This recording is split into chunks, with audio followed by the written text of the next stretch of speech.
Imagine yourselves to be Rahul Dravid right now, welcoming back after quite a long break and after everything that happened in the IPL, Rohit and Hardik.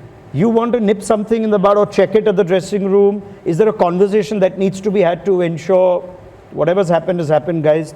Focus on the ball now. Actually, I will not even discuss this. Whatever has happened. I'll just say that this is my, expectation is from you. I want you to win the games for Team India. This is the roadmap, and this is how I want my team to play. And you are the important part of our team, and you are the match winner. Because I really think, as an all-rounder, Hardik Pandya, you name Hardik Pandya, I'll say he will play a very crucial role. The reason being that how many fast bowlers we have taken? 3 fast bowlers. Yes, 3 specialists. Only 3 pure specialist fast bowlers. Then the 2 other guys, Hardik Pandya, who can bowl, those medium pace and fast bowling, and Shivam Dube. So literally, if you look at the team, apart from these 3 fast bowlers, you don't have. So when the time comes, and I really think that's a very, very important, factor as far as if we want to win the World Cup. His 3 or 4 overs will become so crucial, because if he does that regularly, which he has done in last few games, what will happen? We can actually play extra spinner in West Indies if required, because we're playing day games. Afternoon games will have a bit more purchase for spinners than the night games. We all know that because of dew. It's very simple. It's not rocket science. So this is where he comes into picture, that he needs to feel good. He needs to actually believe that he can make contribution. And this is where the conversation of the IPL should not be even happening, not even once. Forget it, what has happened, don't even talk about it. Just focus what Rahul Dravid wants from a particular player like Hardik Pandya or anyone else, and just make sure they are very focused on that. And this is where Australia doesn't have a celebrity culture. Fortunately, unfortunately, we have that. We have that, and ideally I would want to have a nice balance between Australian culture and Indian culture, where we come in between. Sometimes having that kind of culture does not help us. Sure. But at the same time, we are what we are. We are not Australians, we are Indians. Our emotions are different. Our ethics are different. Our mindset are different. This is where I really think, let me say it again, I said it before also. When Greg Chappell came in, his intention was pure. His intention was Indian cricket to go on a high. So he wanted everyone to be treated equally, and he wanted everyone to work in the same way, which for the Indian team. But his way was proper Australian, which didn't work in India, and which I believe that his intention wasn't a question, and I have huge respect for him.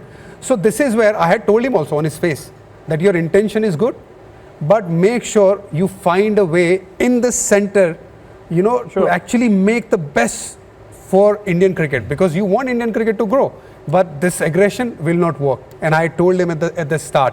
So anyway, so we need to come in between and manage that nicely. Yeah, just a quick comment on Hardik and Rohit. See, a men's dressing room is very simple. Without one word, you know who the leader is. Nothing has to be spoken. You'll look at each other. You'll understand what has to happen, and then you move forward accordingly. So it's music to my ears what Irfan just said there about how it is that you're not going to address it. Don't even talk about it. Don't think of an apple, he says. I love it, because the apple just goes, oh, it's ready to be picked for an Australian point of view. See, the ecosystem of a successful cricket team is very fragile. And you saw what happened to Mumbai Indians as a result of that. 5 titles, submerged log right from the start, something that perhaps wasn't addressed. I don't know. I'm just looking as an outsider in as to the body language of a number of players, including Rohit, and the most important player, the 12th and 13th man at Wankhede Stadium. Who have this great sentiment towards the celebrity culture. The hitman. If you say one thing against Hitman, your life is finished. So that's the power of the culture, which is a great promoter, but it's also a great liability. And we saw that at the World Cup as well, at the penultimate end of the stick, where there had to be an egoless and extremely secure ecosystem over in Ahmedabad, and it was found wanting.